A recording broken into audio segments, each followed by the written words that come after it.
فاسألوا أهل الذكر إن كنتم لا تعلمون.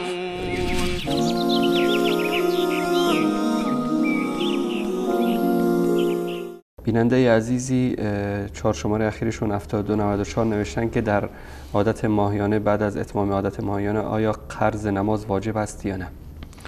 نه، ما چیزی به عنوان قرض نماز نداریم. در احادیث بسیار زیادی هست از رسول الله صلی الله علیه و سلم نقل شده. در صحیح بخاری روایتی هست که رسول الله صلی الله علیه و سلم درباره زنان میفرمایند که الیست اذا حاضت لم تصلی و لم تصم، آیا مگر غیر از این است که زن در هنگام قاعدگی نه نماز میخواند و نه روزه میگیرد؟ و حضرت عایشه رضی الله تعالی عنها میفرمودند که ما در زمان رسول الله دچار این عادت میشدیم، به ما دستور داده میشد که روزه را قضا بیاوریم، به جای روزه هایی که خوردیم و روزه نگرفتیم دوباره روزه بگیریم، اما نماز قضایی نداره.